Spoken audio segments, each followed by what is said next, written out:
What's up, everybody? Welcome into another YouTube live show. I am John Kurtz. This one's not going to be quite as exciting as we had hoped, right? I'm sure that most everybody watching this channel is aware of what happened in the college football playoff national championship game, which I don't know, you guys. I didn't really watch it. I didn't see. Maybe we don't need to talk about that. We can just breeze right on past it. It's basketball season, right? It's basketball season. Why would we waste time talking about a silly thing like the college football playoff national championship game? Uh, Georgia wins 65-7. Players were eating wings on the sideline before the game was even over. I think if you would have just showed me one clip before the game to say, John, this is how the Georgia TCU national championship game is going to go, it would have just been the clip that is now circulating the internet of the Georgia player walking over to the suites that were right up next to the field, taking a plate of wings from somebody, walking them back over to the sideline, and sharing said wings with his teammates.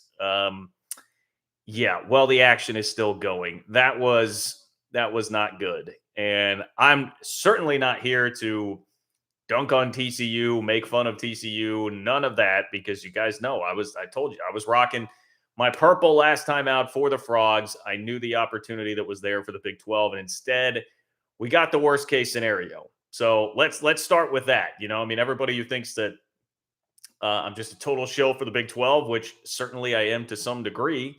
But I'm not going to sit here and tell you oh, everything's perfectly fine. That was great news for the league. No, man, I know the reality of this. I know the reality is we're going to be hearing a lot of crap about this for a long time. And, in some ways, now this is not true reality.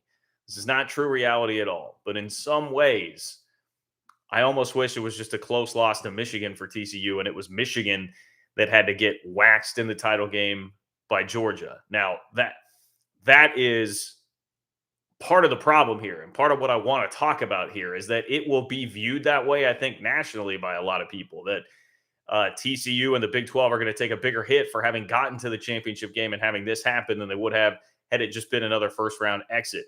TCU still provided a roadmap for some hope for the Big 12 and for basically 95% of Power 5 football teams who are not Georgia or Alabama right now, that you can actually make it to the national championship game in this day and age, even with schools like Bama, Ohio State, and Georgia doing what it is that they are doing.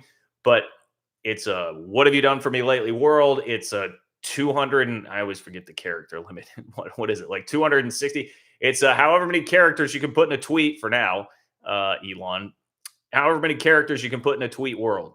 That's the attention span that we have. And what everybody has seen most recently is what happened to TCU in the national championship game. So the Big 12's rep is going to take a hit. But there are some realities here still that need to be reinforced. Some of them good, some of them bad. I think about the Big 12 and its place moving forward. So a lot of the show tonight is going to be spent talking about that.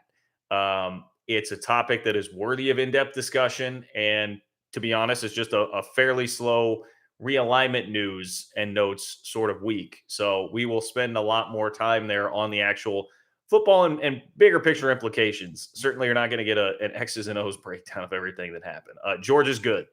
That's what happened in the national champ. There's my X's and O's analysis of it. Georgia is good. They are better and they have more talent than TCU does. That's the extent of the analysis for that game. Now, we do have a bunch of way too early top 25s, right? An annual tradition. You get the national championship game out of the way. Here come a slew of way too early top 25s. That definitely did happen. And I have gone through, I charted 5 of them, like what I would consider to be the most prominent. It was like ESPN, The Athletic, On3, 24/7, and somebody else. And I have charted those and I have taken in which Big 12 teams are ranked. We're going to talk about that. There were 5 that you saw, 4 consistently, and then Oklahoma snuck into a couple of them. So I've got that. There is one little note about Amazon and how it relates to the Pac-12 TV contract. I've got a hilarious bit from John Canzano's latest mailbag. And we can talk some basketball. I mean, you guys are not going to have to convince me to talk basketball right now with my Cats after a win over Oklahoma State last night. still sitting atop the Big 12 with Kansas and Iowa State at 4-0. Did you see Keontae Johnson's one-hand alley-oop to put the game away against Oklahoma State last night? If you did not, you should. Maybe go watch SportsCenter's top 10 plays from yesterday. It was number 8. Should have been higher, but it was number 8. It was absolutely sick. So we can discuss some of that too. But that's my basic outline. I already see some donations in the chat. And for those of you that have been here before, you know that that is the way to get in touch with me here tonight on the chat. Almost 100 people in right now. There will be too much going on for me to read every single thing that is going on there. So if you want to make your voice heard, you want to get your question or comment on the show, click the $ below the chat box where it says say something.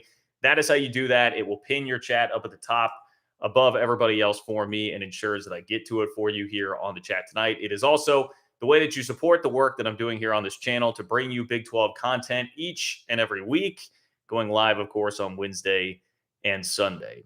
Also, totally free, just to give me one click. If you could like the video, I would appreciate that as well. Helps me out with the YouTube algorithm, helps drive views, and is, again, totally free. Very easy way to help support the channel there. Also, if you're not catching this live and you want to support the channel, you can hit me up on Venmo. It's just John-Kurtz-4 on Venmo if you would like to make a donation there. Couldn't do this without all of you guys being as generous as you are, and I truly, truly do appreciate it. Okay, I think that is the basis of the housekeeping that I have to get out of the way. Let's start with a couple of donations here. First from David. What's up, David? David Brand. Thank you, my friend. David says, hey, John, we'll listen driving to work tomorrow. Wanted to thank you for your work here and on 3Ma, every man a Wildcat. Well, that is very kind, David, and I appreciate that to start out the show here. 3Ma, a blast, along with his YouTube channel. If you're a K-State fan, make sure and check out that 3Ma podcast. And shout out to you, David, for being a loyal listener, and I'm excited for you to catch this and listen to it tomorrow. That is the best, man. I'm a big podcast consumer, and I know how awesome it is to wake up and be like, all right, I got some really good content that I can listen to on my way to work. I do a lot of driving. I've got like a 25-minute commute to and from most days. So I'm listening to a lot of podcasts on my drive. David, thank you. Thank you, sir. Thank you for being here. Appreciate all of your support. Browns and Beers. What's up, Browns and Beers? Browns and Beers says, between the bowl season just ending and the expanded playoff, what bowls would you like to see the Big 12 add drop from their partnership lineup? Conference had a bad Monday, but not our last. Yeah, I mean, I agree with your sentiment there. It was a bad day. I mean, it was a bad day for the Big 12. There's no way around that. It will not be the Big 12's last day, and it is still the point. Again, I'll get into it. The Big 12 is not in a different reality than not only the Pac-12 or the ACC, but also 90% of the Big 10 and the SEC. You've got a tier of 3 to 4 teams right now, just head and shoulders above everybody else. As far as like specific bowls, I could do the typical thing I hear like a lot of media brethren. I guess I would call them my former media brethren, since I am no longer an esteemed member of the official media anymore these days, and I am merely a YouTuber and a podcaster. But I've heard them all make the joke, the Las Vegas Bowl. Let's all go to Vegas. I'm not really a Vegas guy anyway. I mean, it's fine, but I'm not a gambler, so it doesn't do a ton for me. Look, I just want the Holiday Bowl. I grew up with the Holiday Bowl, so it's nostalgic to me. Plus, San Diego, I think, is my favorite city to visit in the entire country. So I would go Holiday Bowl. Get me the Holiday Bowl. Let's get back there. It's classic for the Big 12. It's a tremendous destination. If you're talking about like a real destination for players to go and have an awesome trip, like San Diego is a great place to do that. LA, without a lot of the BS that goes along with LA. You enjoy a lot of the benefits of it, but not quite as crowded. And just some of the bad of LA drops off, I think, when you go to San Diego. So I'm a big San Diego fan. Outside of that, drop, boy. If I'm going to say drop, it's just because I'm kind of tired of specific bowl games, like the Guaranteed Rate / Buffalo Wild Wings / what was it even before that? It's been like 10 different things. But the bowl game that they played out in Arizona, basically your lower tier, your Diet Fiesta Bowl, tired of that. I mean, K-State's played in that multiple times. I've had enough of that. Honestly, the Fiesta Bowl I got really tired of too, but that's not an official tie-in anymore. I'm eternally grateful that it's the Sugar Bowl as opposed to the Fiesta there. I do like the idea of the game in Orlando. I feel like Florida is a place that the Big 12 has not gone to as much with the bowls. You kind of have to go back to the old school, like Big 8, when the tie-in was the Orange Bowl. there for that one. Those are just some thoughts. Just some thoughts, I think. Now, it'll be very interesting to see what happens with the Bowls once we get to the expanded playoff, if that's really going to be something that sticks around. Um, because I think there's a lot of discussion on either side of that. How many Bowls are going to stick around? How many will be a part of the playoff system? I am very much in favor of the on-campus games as much as possible in the playoff, because I just think that that is college football, right? You want the on-campus atmospheres; those will be crazy, and just add to the ambiance and the fun of the expanded playoff. So, yeah, I would say those are some initial thoughts there with Bowls. You hit on a very valid point, which is just that the Big 12 has had the same bowl lineup for a long time. It's time for a change. And I feel like it was last year or 2 years ago. It was not that long ago that they announced that they were basically re-upping with every bowl, and I was very disappointed. Now, this is somewhere where I feel like Brett Yormark could maybe help. Hell, I feel like Yormark could like cook up his own bowl game or something, the way that he's going. So we'll see. But I certainly hope that the Big 12 can get some new bowls into the lineup soon. Browns and beers. Man, we got all sorts of people waiting to weigh in tonight. I appreciate you guys. Thank you for being here. Daniel, what's up, Daniel? Daniel says, what are K-State's chances against Texas Tech on January 21st? Also, I have to ask one more person, but I may have an extra ticket to the Texas Tech game if anyone is interested. All right. Some K-State hoops talk there. Well, right now, Texas Tech's down pretty bad. Tech 0-4. They lost by 30 plus last night at Ames. I'm not intimately familiar enough with what's going on at Tech. I have heard some of the rumors about some of what's just some off the court potential distractions going on there. Just a lot happening in Lubbock. Look, I believe very much in Texas Tech's basketball program as a whole, and they support it as well as anybody in the conference not named Kansas, and really about as well as Kansas these days. So I'm not going to declare Texas Tech dead or anything like that, and I still think that's going to be a really tough game. But right now, that looks like a winnable enough game on the schedule. As far as Big 12 games go, which is graded on a definite curve, fairly winnable there, I would say, for K-State. Now, as the ticket, if you have an extra ticket and you want help making sure that there's a butt in the seat in Bramlage, which I very much appreciate, just make sure and hit me up on Twitter, Daniel. And I'm pretty sure that I've seen you do that before, but tag me in like a public tweet when we get to the week leading up to the game. Tag me in a public tweet at JL Kurtz, and I will make sure to retweet that to everybody. We'll get a butt in the seat. Promise you that. So, Daniel, with that, Cats are rolling right now, man. I loved last night grinding out a win against Oklahoma State, who most I can compliment you, highly annoying. And I mean that as a very big compliment to Oklahoma State. Just wouldn't die, wouldn't go away. Very long, athletic, tough on defense. Like that was it was a grinder, but K-State won. So I really like seeing that. So I'm feeling pretty good about K-State against virtually anybody in the conference right now, Daniel. But at the same time, I know this league is so good. I mean, they're going to lose games. It will definitely happen at some point. But I'll be there too. I got my ticket for the Texas Tech game already. Appreciate you, Daniel. Thank you for being here. And really appreciate your support as always. Julius, good to hear from you. Good to see you, Julius. Thank you for being here. Thank you for the support. Julius says, howdy, John. I just want to show some support from Provo. We certainly did, my friend. Thank you. Thank you for your generous support of the channel. As always, I really, truly do appreciate it.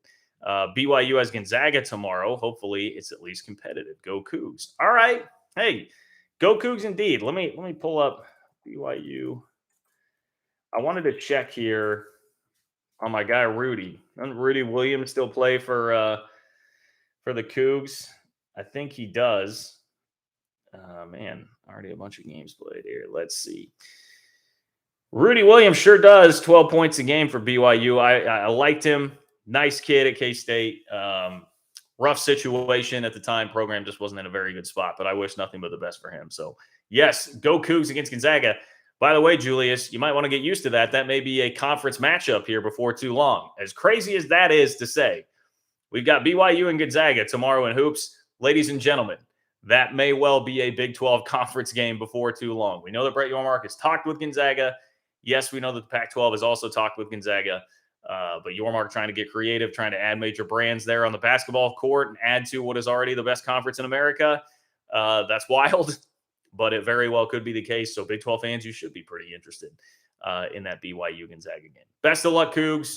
Go Cougs. And Julius, thank you for being here. Really appreciate your support. Truly, truly do here on the channel. Michael, what's up, Michael? All right, Michael's got some TCU thoughts here. I appreciate your support. First of all, thank you, Michael. Michael says, had TCU brought their A game, I think they could have made that game competitive, even if Georgia probably still would have won. The loss sucked, but the Frogs earned their shot. All hail Hypnotoad. Yeah, I don't know. Like Georgia brought their A plus game. I think that much is very clear. I don't think TCU had their A game, but I don't think TCU had their F game either. And I, what we learned is Georgia and Alabama, and I'll even lump Ohio State into this category, although they were pretty wildly inconsistent this year, and they to me don't bring the consistency that an Alabama or a Georgia typically bring. But those three are just operating on such a higher plane than anybody else in the sport right now, and that is really what we learned. I will also just echo what you're saying there at the end, Michael, when you say that the Frogs earned their shot. They did. And that is going to be one of the most maddening things to come out of the aftermath of this is that you'll have all sorts of people saying that. I already saw the video that went pretty viral on Twitter of a Mississippi State fan saying, "Hey, college football playoff selection committee, you screwed everybody by setting it all up like this." Like TCU are in their place. And as much as I just said Alabama and Georgia, along with Ohio State, head and shoulders above everybody else, they are. But you also have to earn your place every single year. And Alabama, you can't lose two games in the regular season, not play for your conference championship, and in a 14 playoff, expect to make it there. They did not earn it. If we're going, it's just a dangerous path to go down that road of like, well, who's the best team? Who's the most talented team? Well, then we wouldn't even need to play the season. We would just put those three and pick rotate whoever else it is that you want to throw in there for the playoff every single year. You got to play the games, and you have to go out and earn it and win the games. Don't lose to LSU. I mean, look, like the Tennessee loss with a healthy handed hooker. Like I can understand Alabama, but damn, dude, like don't lose to LSU. That was not a great LSU team this year. You can't have that sort of lapse, and Alabama has to be bound by those same standards that everybody else is, even if they're going to be that much more talented. That should give you less of an excuse, truly, to lose games like that. So, do I think Alabama was better than TCU? Yes. I mean, look, we learned plenty by watching Alabama play K-State and watching Georgia play TCU, and in both situations, I think a little bit unlucky for the Big 12. Now, K-State gets a fully motivated, fully healthy Alabama in the Sugar Bowl. Maybe fully motivated is a bit strong, but a reasonably motivated Alabama team. For the situation, a reasonably motivated Alabama team, having Bryce Young and Will Anderson and everybody playing there in that spot. Also fuming a bit, it would seem, at not making the college football playoff. Georgia, I mean, we heard the Kirby Smart, a lot of people anyway, have heard the Kirby Smart pregame audio that's going around on Twitter of his speech. We've also heard his players after the game saying, everybody thought we'd be 7-5. Everybody thought we'd be 7-5. Kirby Smart just seems like a master manipulator and motivator to have truly convinced his team that there was a world where people thought that Georgia was losing 4 or 5 games this year. It's one of the most ridiculous things I've ever heard on the surface, but it also tells me just how damn good Kirby Smart is at motivating people to truly get guys to believe that. And he had them fired up. And I think Georgia got a taste of their own blood a little bit against Ohio State, and that had them totally refocused and ready to go. So to circle all the way back here, Michael, I think Georgia brought really their A-plus game, and that was a big factor. But I don't know that there is a world where TCU on that night with Georgia, that roster playing that good, playing that well, was going to have a legitimate fighting chance to win the game. I think the best case scenario to me with Georgia playing like that would have looked something like Alabama Cincy last year, maybe even Georgia Michigan last year, which was 34-11. I think that's the kind of thing that would have been totally fine, would not have hurt the Big 12 narrative that much. I could have absolutely lived with that. And after it got to 10-7, I had a brief fleeting moment where I kind of thought, all right, this is probably going to play out like that. TCU will lose by 3 scores, but they'll fight enough and it'll remain sort of competitive-ish. And instead it turned into that Simpsons clip. Stop, he's already dead. I felt bad. I legitimately felt bad and was like, just make this stop, man. Just make this stop. So, yes, despite an incredibly successful year this year for the Big 12, getting their first college football playoff win, not coming from Texas or Oklahoma, by the way, getting their first college football playoff win, having a second straight year with a team from the new Big 12 in the playoff, back-to-back years of 8 million plus watching that Big 12 championship game this year, the peak, more viewers than anybody else on championship Saturday. Everything that has happened successfully for this league, including the TV contract, which instead of a 50% loss was a slight increase in payout per team, all these things, it's going to be marred by the end of the year where everybody just goes right back to, well, the Big 12 sucks and can't hang because of what happened there. But again, to me, it is so much more about Georgia and Alabama, and to a lesser extent, Ohio State being a cut above everybody else when it comes to talent. Now, does that mean that it was not it was a bad day, not for just for the obvious for the Big 12, but also because what another thing I think we really learned, and one of the cold, harsh realities here, is that like stars do matter. Not always, and there are individual elements of it, individual examples where you can find stars not mattering that much, guys well outperforming what their recruiting rankings were, all these different things. But in general, you're going to be overwhelmed by the stars of Alabama and Georgia in a situation like that, in a playoff game where they're fully motivated and fully focused. It's just going to be too tough of a hurdle to overcome unless things really start to spread out. I think the hope was, hey, like the portal and NIL that can level the playing field a bit. And I think it has, and I think it will continue to, but we are a long ways away from somebody being at the point from not the Big Ten or the SEC and not out of that group of like 5 to 6 schools. If we're going to extend it to like over the last 5 years or so, you could throw LSU in there. I guess I would reluctantly put Clemson in there, but they've only done it when they've had these transcendent quarterbacks. I don't know if we know enough yet to say that Cade Klubnik is going to be that guy. But I guess I'll give them their due and include them in that group. But like anybody outside of that, even with the portal and NIL, I think leveling some of the playing field, it's going to take more time. I also think the expanded playoff can help with that by just getting other teams in the playoff, more teams, more exposure, having kids believing they've got a chance to go play for it all by being able to get into a 12-team playoff if they go to whatever school. I think over time we could see a slow burn of that starting to shrink that gap a little bit, but we're not there. And that is definitely something that we learned on Monday with the championship game. 100% message received. Whereas on the other end, it was like, hey, man, if TCU can actually pull this off or at least make it really close, we're going to go full bore with that narrative. Instead, the pendulum swung way the hell the other way on that. It certainly appeared like we were going to be headed for, well, it appeared that we could be headed for a world where it's like, all right, that drum beat's going to get a lot louder. TCU culture change, Sonny Dykes doing some things differently, revitalizing a program, and utilizing the portal very well to be able to compete with a team like that. Now that's going to kind of drift away, and it's going to go back to where college football really has been for a while. And it sucks for the sport. It really does. I mean, if you're not one of these schools, it sucks for the sport. This is the reality, but they have too much, too high a concentration of the elite talent at the top of the sport. And that does not appear to have changed very much at all. So that's some initial thoughts there on what the realities are, what we found out about the Big 12, TCU, future of college football in this national championship game. I think it kind of is, unfortunately, at the end of the day, like they are who we thought they were. Georgia is who we thought they were.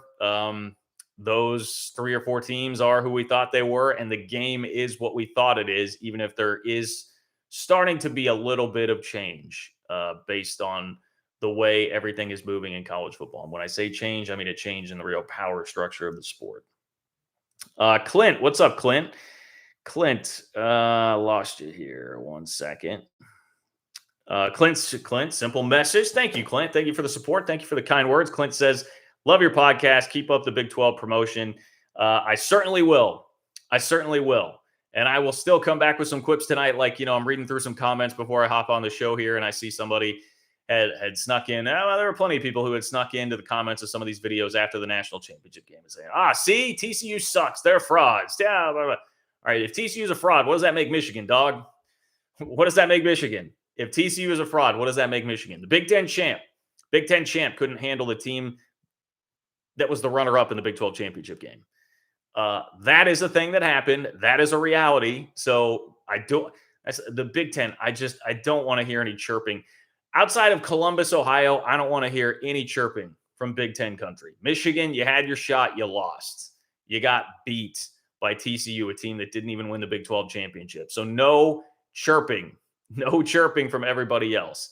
And frankly, out of the SEC, Baton Rouge, I'll listen to it a little bit. We're not that far removed from maybe the best team in college football in 2019, and I certainly don't doubt the ability of LSU to get back there. But just about everybody else, shut the hell up. It is Alabama and Georgia holding you bozos up on their back and walking with them like that. That you'll just hear and that's why, video of a Mississippi State fan going viral complaining about all this. It's like, dude, shut up. Like you are a part of the problem. You are in the same boat as 95% of college football right now. And yet those will be the loudest voices chiming in, telling you how much TCU and the Big 12 suck when I don't know, 2019, K-State goes to Mississippi State and wins. Chris Kleiman's first year, a roster that didn't have a scholarship running back when he took over. They wanted Starkville. So shut up. Missouri gets clubbed by K-State this year. Ole Miss gets clubbed by Texas Tech in the bowl game. But, you'll hear some loud voices from those folks talking about TCU and what happened in that championship game. You know what? Maybe I should even allow it from Columbia, Missouri, because they were the one team that actually had Georgia really flummoxed at one point this year, somehow in Columbia. No idea how that happened, but it sure did. Robert, what's up, Robert?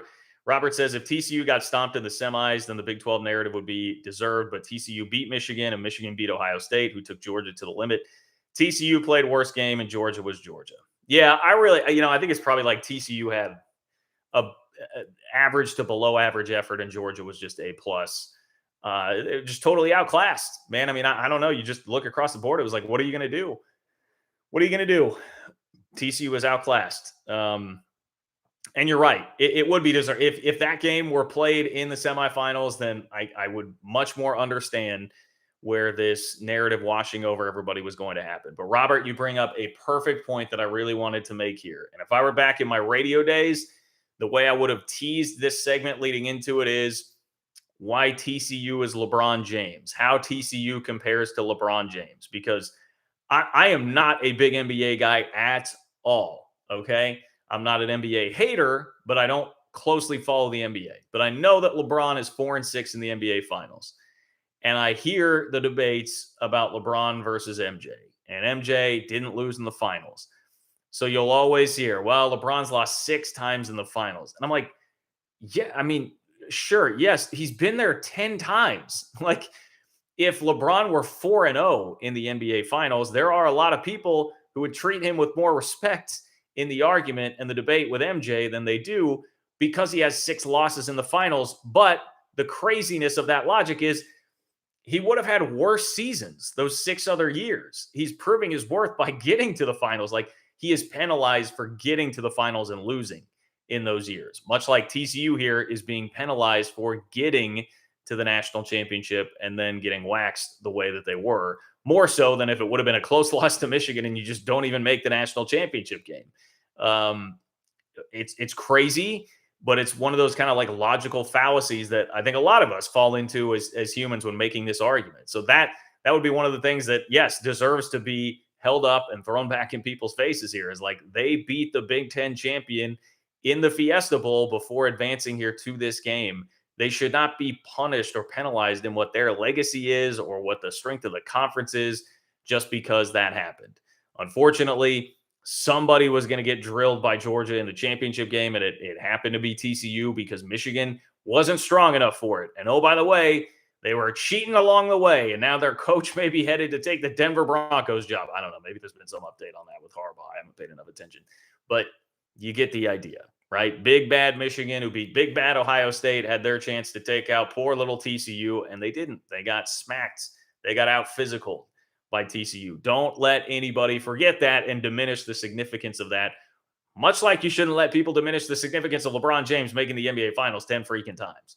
I mean, look, I really don't care one way or the other what your stance is on MJ versus Jordan, but it's pretty clear that he is hurt by having gone to the finals all those times and losing, as opposed to losing in like the Eastern Conference Finals and not even making it there to the NBA Finals and preserving a perfect record in the finals, like what MJ had. So thank you for that, Robert. Cynthia, what's up, Cynthia? Thank you for the donation. Really appreciate that support. Extremely, extremely generous donation. Thank you very, very much.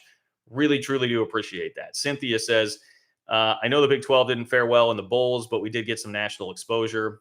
I can remember when I was at K-State in the 70s and they wanted them out of the Big 8. Hence came Bill Snyder years later. Yeah, Cynthia, it's funny you say that. Somebody on, no, is it Yahoo on Twitter? When I get into reading Twitter replies and reading too much, but somebody saying, "Well, K-State, you guys should have invested, just gone all in basketball like we did." It was a Kansas fan, gone all in basketball like we did this whole time, and you could have actually won a natty. Blah, blah, blah. Well, I take away the fact that K-State came within a razor thin margin. What the hell am I saying? They came within a very thin margin of playing for a national championship twice, as is with the relationship that they had with football and the resources devoted there. But yes, you are correct.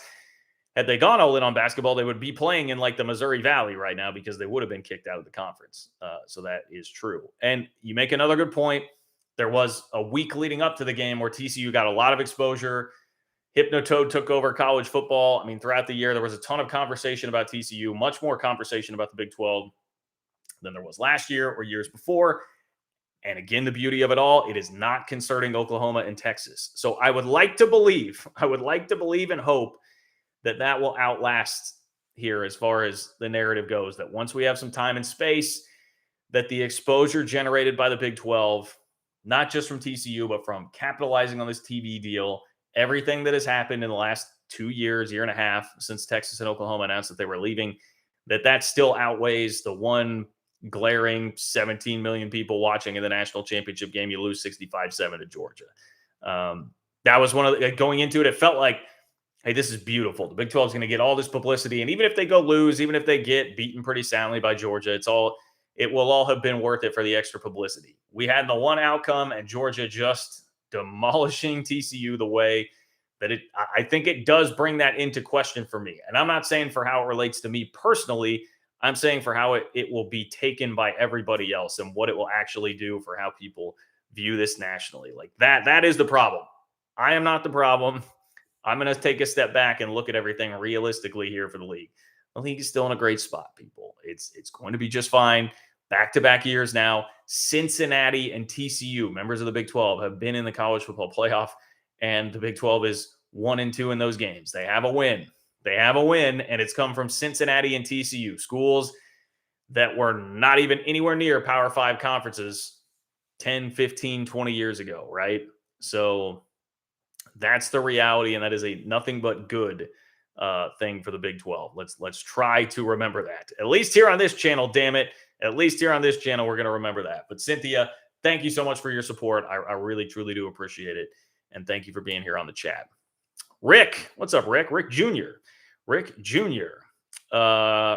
says, and thank you for the support, Rick.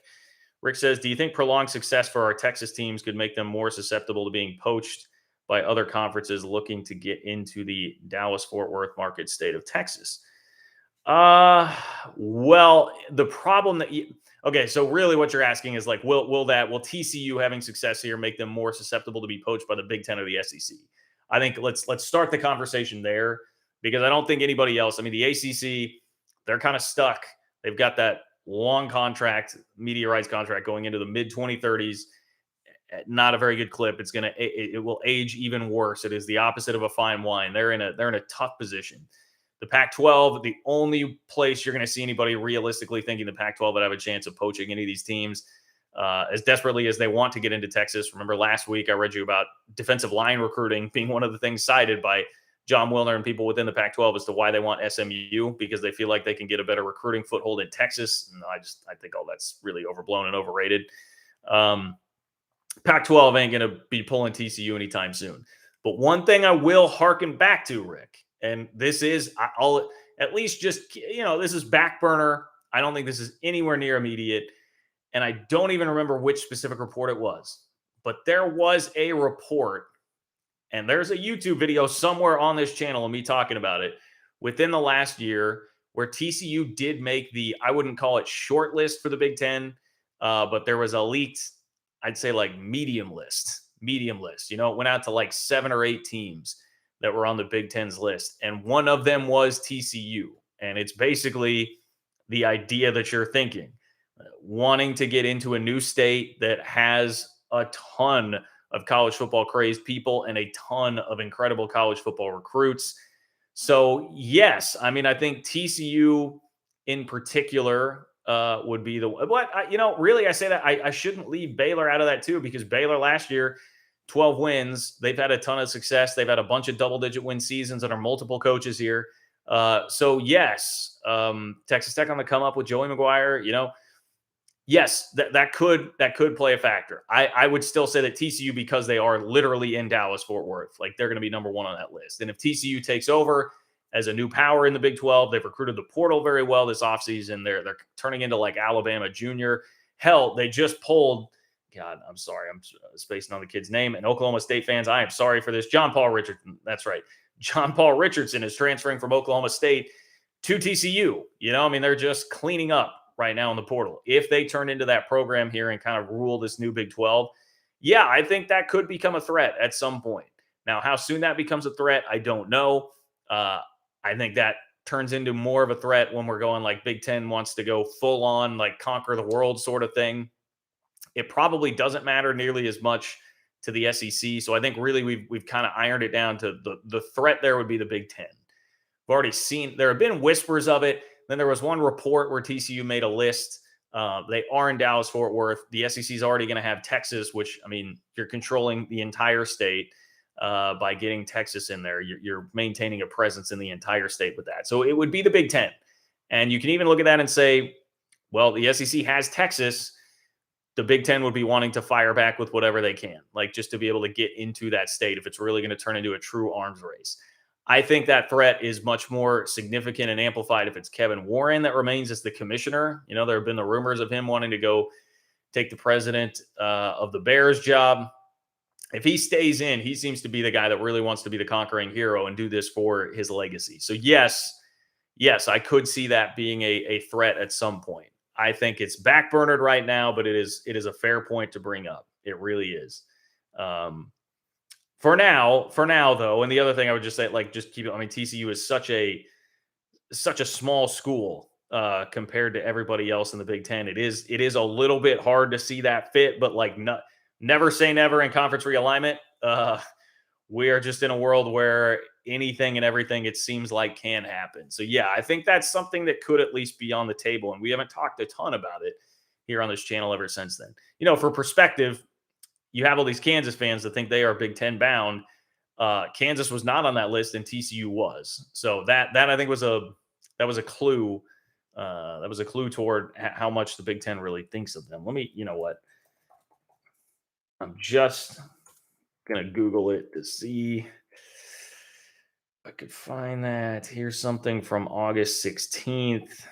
That's right. There was the Jeremiah Donati, TCU athletic director's tweet where he just tweeted Chicago, Illinois. And that was basically it. And then there was somebody else from TCU's athletic department that responded to it. And then tweets got deleted. So there was also that fueling some of that speculation at one point in time, but fair enough. I think I've given you guys the idea. Boom to the Sooner with a very good question here. Boom to the Sooner says, and thank you for the support. Boom to the Sooner. Boom to the Sooner says, if Ohio State had hit that field goal, would TCU have beaten Ohio State? I think there was at least a chance of that. I don't think they were really beating Georgia in basically any scenario. After having watched that, I just don't know that was happening. The thing with Ohio State is they are just pretty inconsistent. And to me, that kind of I think Ryan Day is an excellent recruiter. I think he's an excellent offensive mind. But I think as far as just being like a total stone cold killer and getting everybody organized and on the same page, I don't think he's at a Kirby Smart, Nick Saban level. So you get way more variance with them. And we saw that. I mean, based on the terrible game that they played against Michigan this year and then being the team to give Georgia all sorts of fits. And frankly, again, back to Ryan Day, this was where I had a tweet about this, but this was really his fault. Okay. No, I do not think Ohio State would have gone 65-7, like totally nuclear on TCU in the championship game. And that would have saved a lot of the Big 12 narrative here heading into the offseason. But unfortunately, Ryan Day decided to basically just lay up and play for a 50-yard field goal there at the end of the game instead of being more aggressive and trying to get an extra 10 to 15 yards. And I feel like they very, very easily could have done that. So Ryan Day choked that away. I'm gonna take it off of the kicker. That was a tough ask of him and a tough spot to put him in. Ryan Day, be better, be better, be better. That could have changed things. I would not predict that TCU would have won the game, but I think we would have seen a competitive game probably between those two. And you just, again, the key element of that to me is you stand a much better chance of getting the D game out of Ohio State that Michigan got. Look at that. Michigan beats Ohio State. TCU beats Michigan. It's dangerous to do the comparative score thing, and every, matchups are wildly different. But I think the key thing to underscore there is that Ohio State sometimes will just fart out a terrible effort. They are not nearly as consistent, even when their best, based on the sheer amount of talent that they have, their best can be as good as Georgia. I remember somebody saying it when it happens during that game. But I fear that we just watched the national championship game between Georgia and Ohio State. We basically did. That's really what happened there.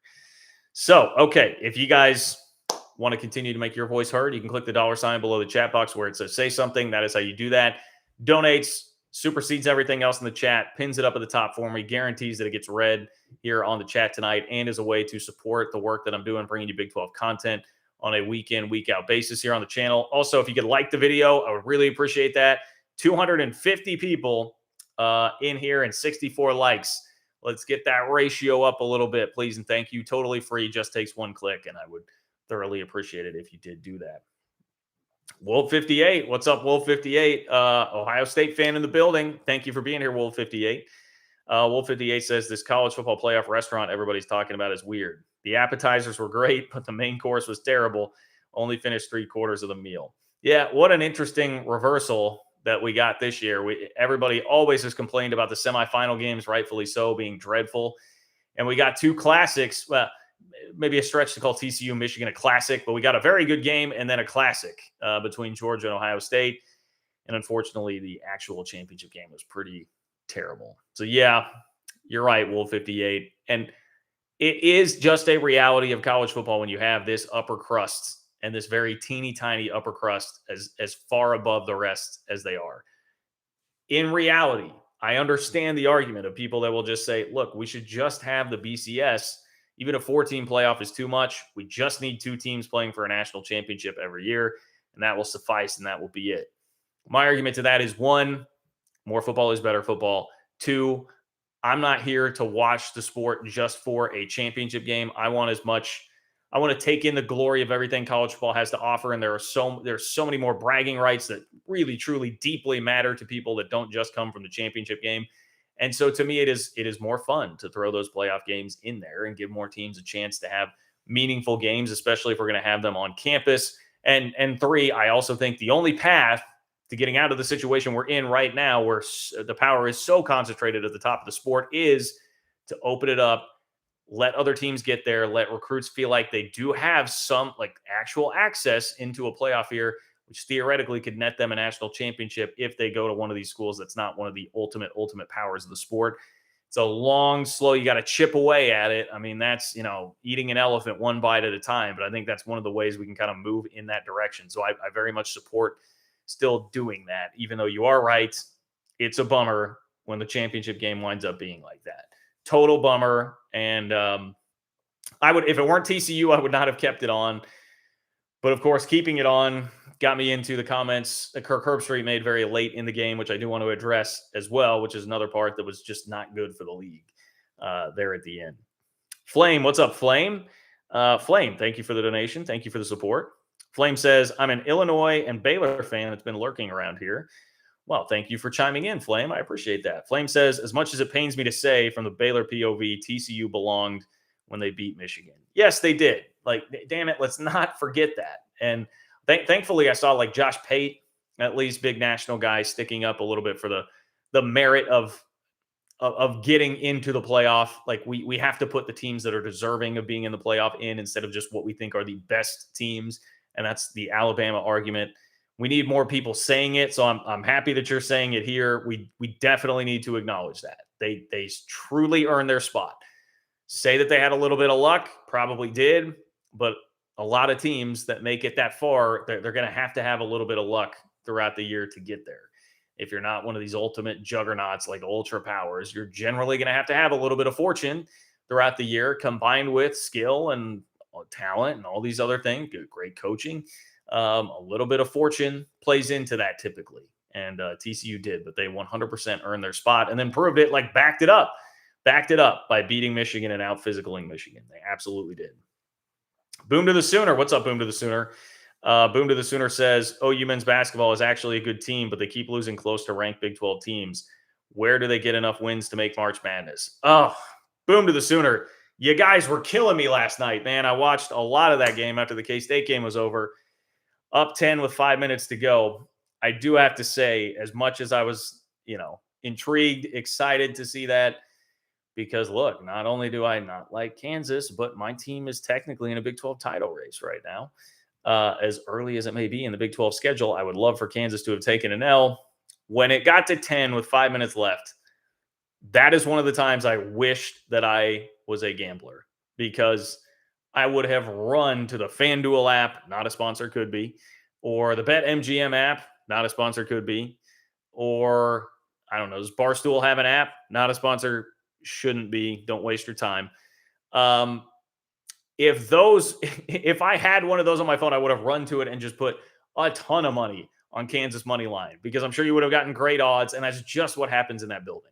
It's that building. That building wins games. Doesn't matter how much Kansas is down. It will always win. It will always find a way. And that was it was so predictable to me. So it was a hell of a game, man. Oklahoma was getting to the rim. Some incredible finishes there. I was wildly impressed, but I also just knew it was about to fall apart, because that's what happens when you play in Allen Fieldhouse. Where do they get enough wins to make March Madness? There's good news and bad news, Boom to the Sooner. The good news is you've got a bevy of quad one top 50 games. I mean, the rest of your schedule pretty much is quad one games.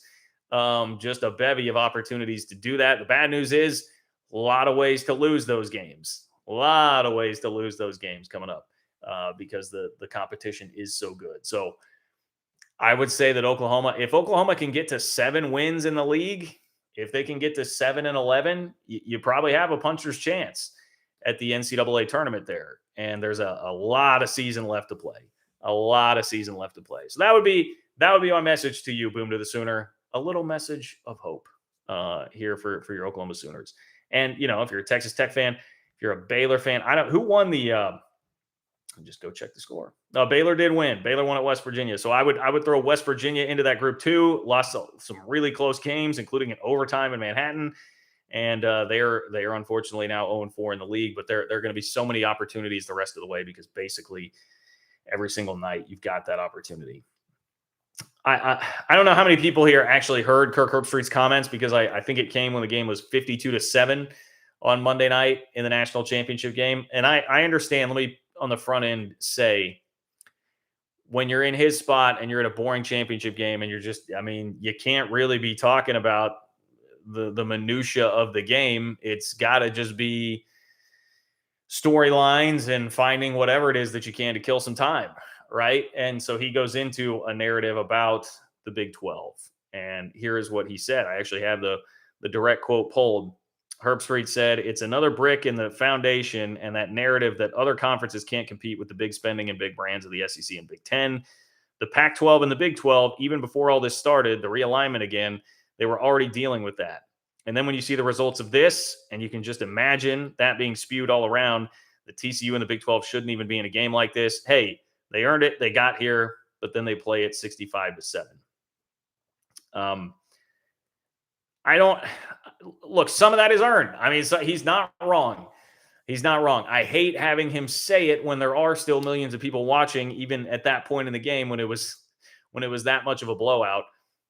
But just attention, please. My annoyance with that on Herbstreit is that the Big Ten, of course, gets lumped in there. And lest we forget, Kirk, that TCU just beat Michigan before playing in that game. So when you say they earned their way, they did it by beating one of the biggest brands in college football in the Big Ten in Michigan. So I get annoyed when it becomes generalized to that point where it's just the SEC and the Big Ten. Again, I think we're missing the point here. It's Alabama, it's Georgia, it's Ohio State, maybe like Clemson and LSU outside looking in there. Those are the teams, and everybody else is in the same freaking boat. And you just have a bunch of schools that won the birth lottery by where they're geographically located that are lumped into the SEC and the Big Ten because of it.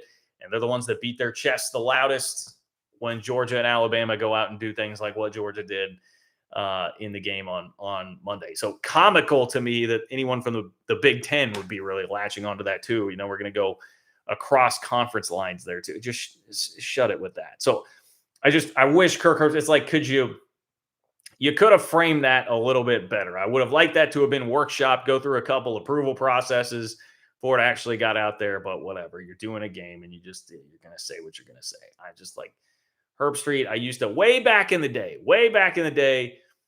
I used to kind of think of Herbstreit as like a man of the people a little bit. And now it's just like, all right, Ohio State guy doing all these big national games, doing NFL games. Very much taking that national stand. Just doesn't represent what I love about college football anymore, which is like the zaniness of it, you know? And I think Fowler does an excellent job. He's actually a great, very insightful follower on Instagram too. But, you know, those guys are just like, they do the elite of the elite games. They follow the elite of the elite teams. And to me, that's not what I want out of college football. College football is great because of the regional rivalries, the zaniness that comes along with it, and the passionate fans and all that. And I just feel like, you know, it's a little sterile, misses some of that. So I took a bit of offense to the way Herbstreit framed all of that up. All right, we got about 10 more minutes here. So if you want to get something in, click the $ below the chat box where it says say something. That is how you do so tonight. Make it on the chat. It will supersede everything else in the chat. Pin it up at the top for me. Make sure that you get on there. Click the $ below the chat box where it says say something. And if you could like the video, I would appreciate that as well. Totally free and also helps me here on the channel. Robert, what's up, Robert? Good to see you. Thank you for the support as always, my friend. Robert says, good news after the college football playoff. Mahomes will win MVP. How about another Super Bowl MVP, Robert? Can we tack another one of those on too? That would help ease some of my pain for TCU getting throttled. It would be lovely to watch Patrick Mahomes win a second Super Bowl. I feel decent enough about it. I don't want to see Burrow. I don't want to see the Bengals. Pretty vexed by them, but give me Buffalo. Give me Buffalo. I'll take Buffalo. The Chargers. Give me the Chargers. I do worry about Cincy though. Rick, what's up, Rick? Rick Jr. coming in here again. What's up, Rick Jr.? Rick Jr., what are your thoughts on the current state of Big 12 hoops? Are you thinking it's plausible Kansas, K-State, Iowa State all make deep runs in the tournament? It is certainly plausible. Likely, I don't know. I mean, it's just so early in the season. I need to see more. Kansas, obviously. I think Kansas is they're definitely a national championship contender. They're not infallible, and we've seen that throughout their Big 12 schedule so far. I mean, they have played some close games. Let me pull the Hawks up here. It was a really close game in Lubbock, and Texas Tech now has started 0-4 in the league. Oklahoma State was up by 15 in Allen Fieldhouse in the first half. In that game, it was a 3-point game at Tech. They took care of business at West Virginia, and then they're down by 10 with 5 minutes left against Oklahoma. So they're not infallible, but man, they're pretty damn good. And Bill Self, the guy is incredible. I think he's the best coach going. So they're definitely a national championship threat. K-State and Iowa State. I need to see it longer. I need to see more of it throughout the season. But I think if you're going to come out near the top of the Big 12 standings with as rugged as this conference is, then if they do that, if they're still there by the end of the year in the top 4 of the league, yeah, I think everybody in the top 4 of the league has a great chance to make a deep run there. Iowa State plays some really good defense. We definitely saw that last year from Otzelberger. Maybe have a little bit more offense this year. And K-State has a ton of offense and 2 of the absolute best players in the country in Keontae Johnson and Marquise Noel, the way that they're playing right now. But it still was not that long ago where K-State was doing fine, but just getting by against a relatively weak non-conference schedule. So as much as I think it's real. I do believe it's real. But are they for sure top 3 in the Big 12 good? I'm leaning that way, but I'm gonna have to see more of it. Like this has all been a lot coming very fast for K-State, and even I can admit that. So it's been a lot of fun though. It's gotten me way more into Big 12 basketball than I have been the last couple of years. Makes a big difference when your team is fun and exciting and competitive. And then I think the league obviously is up a little bit too this year. So what's that? We got another game going on tonight, right? Texas TCU. Texas TCU. I think I have that right. My apologies here. One sec, folks. Big 12. Oh, TCU 42-29. Well, K-State's got to go to TCU this weekend. So we'll find out a lot more, by the way, on the K-State front. They've got TCU, Kansas, and Iowa State as 3 of the next 4. So, and then Iowa State and Kansas play this weekend in Lawrence, if I'm not mistaken. So we will find out a lot. We will find out a lot about how these teams truly stack up. And then, of course, next Tuesday, I will be in Manhattan for K-State and Kansas. That is going to be an insane, insane atmosphere that I very much look forward to. All right, let me get in here a couple of things.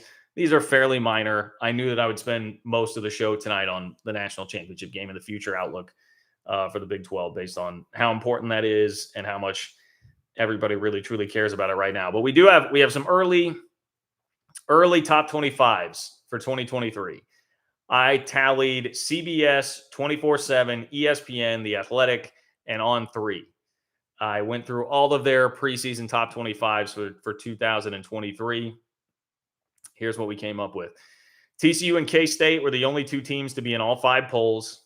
TCU was the only team to crack the top 10 in any of the polls. They were as high as number 6 and as low as number 15. Texas Tech was ranked in 4 of the 5.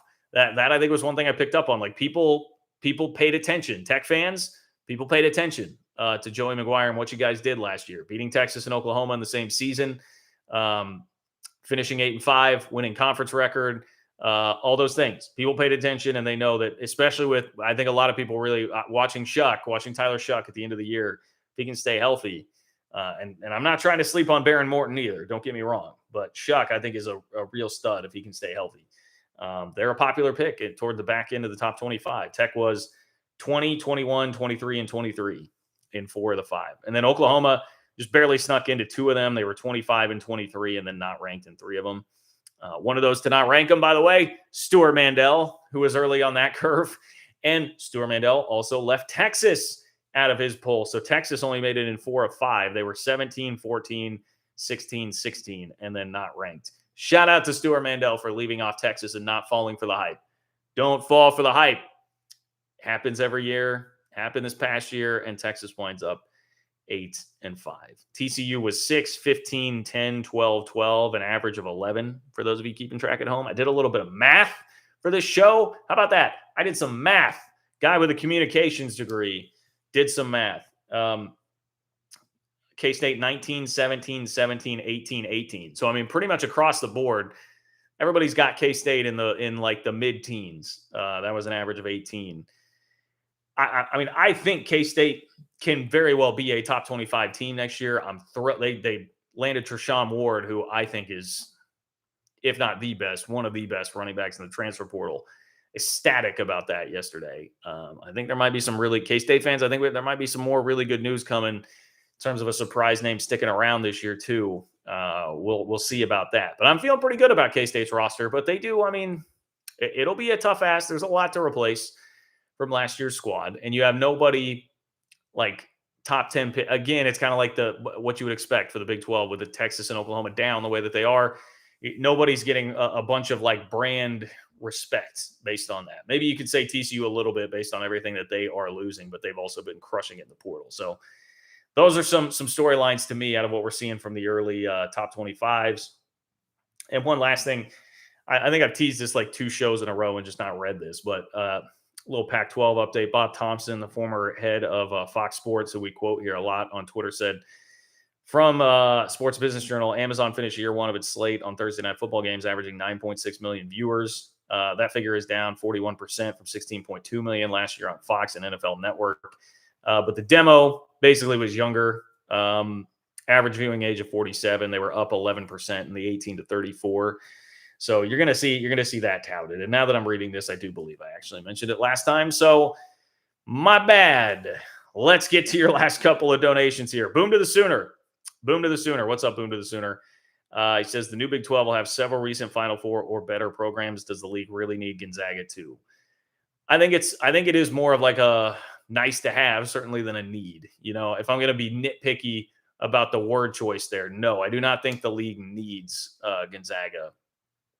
I think it could add a little bit of value, and that really is what your mark is trying to do, is find all the ways that you can add value. There are no like real obvious slam dunk ways to add a ton of value in football right now. So you've already got this behemoth of a basketball conference. If you can monopolize it even more with the Gonzaga and take the attention that comes with them, if you really believe in them long term, if you're not worried about Mark Few stepping aside tomorrow and Gonzaga's program falling off, if you feel confident and comfortable in all that, hey, I definitely see where there is some value there in Gonzaga. It's up for debate, but I think that's the idea there. It's you're not, if you're your mark, I don't think you're thinking about it like, oh man, how tough is that going to be for these coaches if there's another team like Gonzaga in the league to prepare for? No, you want what you have right now. I mean, I've said it tonight. How many times do you hear Big 12 fans say it right now? Basically, like every single game in the league is just wildly entertaining, coming down to the wire, two teams slugging it out, and a lot of really entertaining basketball. It only gets better if you have Gonzaga.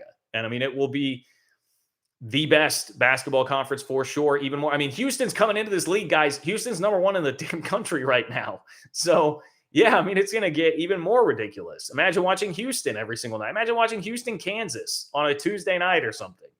I mean, that's what we could be having. You could have Gonzaga. You could have Kansas going to Gonzaga, going to Spokane to play Gonzaga on like a big Monday. Like that does add value. That does add value. And so that's the whole idea there. Not a need, but a nice to have, some sprinkles on the cupcake, if you will, the frosting on the cake. That kind of a move. Alan, what's up, Alan? Speaking of the Jayhawks, Alan, our resident Kansas fan here. Appreciate you being here, Alan. Alan says, John, thanks for being the voice of the Big 12. Showdown in Manhattan next Tuesday. Cat's best opportunity in years, but hope the Jayhawks will win. Love that I hate to lose to KSU. You must feel the same. Rock Chalk Jayhawk, Alan. Oh, do I, Alan? I sure do. But it should be awesome. Like, I'm just so excited for the atmosphere of that game and to be able to experience it. You guys that are K-State fans, you know this well. People that aren't K-State fans don't. But I mean, it was a decade long of Bruce Weber who had some high highs, won 2 league championships, went to an Elite Eight, did some great things, but there was always infighting with the fan base. He was never popular. Just never had this full-throated support behind the team like what is there right now. It has been since the Jacob Pullen, Michael Beasley, Frank Martin days at K-State that you've had this much passion and support unified from everybody for K-State basketball. And so combine that with the hatred. I mean, Bramlage once a year, I think, is the most hate-filled building for one night of the year in America. And just amplify that a couple of times with how much support is behind Jerome Tang and the boys right now, win or lose on Saturday in Fort Worth. It's going to be insane. It is going to be an absolutely insane atmosphere. And the problem here, Alan, is I know you say, best chance for KSU in years. I've actually felt like a lot of times in this rivalry, K-State's had a better chance to beat Kansas when you kind of have lulled them to sleep a little bit. Sans the Michael Beasley year where they broke the streak, K-State had Kansas' full attention there and still winning. And K-State was 4-0 in the league and then won that game.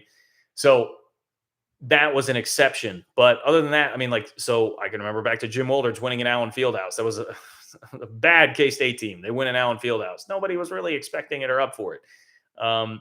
K-State, the night that Jacob Pullen put up 38 on Valentine's Day, that K-State team was struggling. At that point, it looked like they were going to miss the tournament when they were a preseason top 5 team. So it just didn't have the same hype. Probably caught Kansas napping a little bit. And then you've had some of these games like, 2009, 2010, K-State's my favorite K-State basketball team in my lifetime. They play Kansas College game day there, all this attention on it, and they lose. Going to Allen, especially, it feels like when K-State really has had good teams, they just get pounded, because Kansas is on full alert. I have felt like in this rivalry, K-State actually, you can argue, has had better chances, like 13-14. Bruce won in the 13-14 season at home against Kansas. That was a team that was, sneaky good. They were solid, but they were not the Big 12 championship team from the year before, which lost all 3 times that they played Kansas. So that to me is sort of the pattern. And so that would actually have me a little bit more worried about how that game is actually going to go. But I think everybody should watch it. And if you want to hear an awesome atmosphere and see as much as you can on TV an awesome atmosphere, you definitely want to be tuned into that. Rick Jr.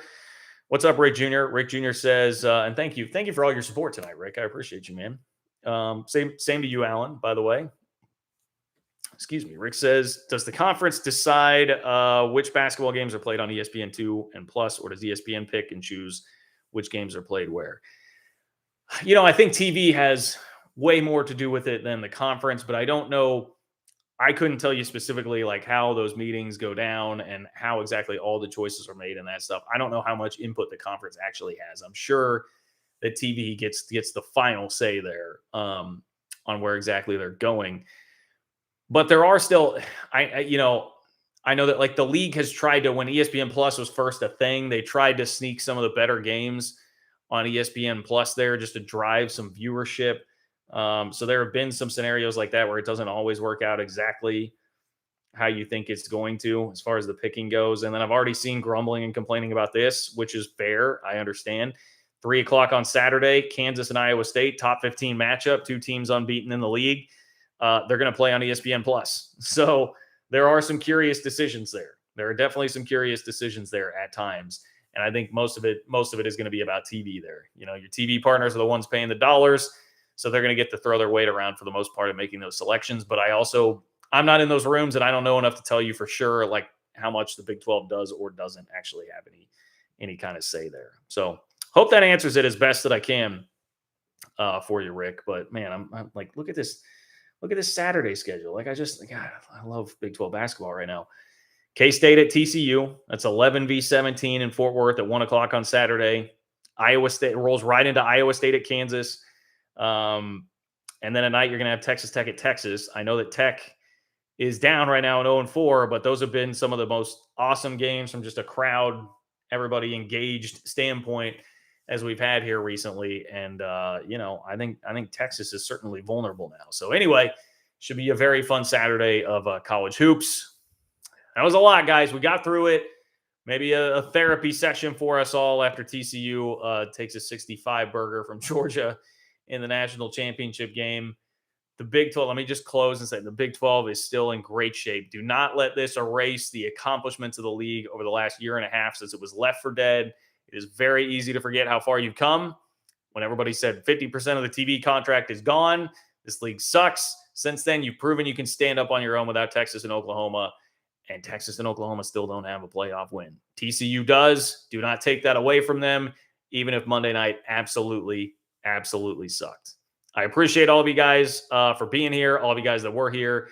Hit me up on Venmo, John-Kurtz-4, if you're catching this after the fact and you want to donate to the channel as well. Really appreciate that. Could not do it without all your guys' support. Twitter, hit me up at JL Kurtz if you have something. I try to be pretty responsive in the DMs. Spread the word. Facebook, Twitter, Instagram, wherever you have friends and family that love Big 12 sports, love their squad in the Big 12. Let them know about this channel. It's continue to grow this community here. I sincerely appreciate everybody who does that. Oh, Zach hopping in. Zach says, here's to a bright 2023 with Cincy finally actually being in the Big 12. I look forward to watching UC scrap with K-State in football and hoops. Me too, my friend Zach. I see your cheers emoji in there. Here's my big old stadium cup. I will cheers to that as well, my friend. Thank you, Zach. Thank you, everybody who donated. Thank you, everybody who watched. Thank you, everybody who liked the video. Like your video on the way out, huh? Like the video. That would be wonderful if you could do that. Thank you for being here. Take care, and I will talk to you guys all soon.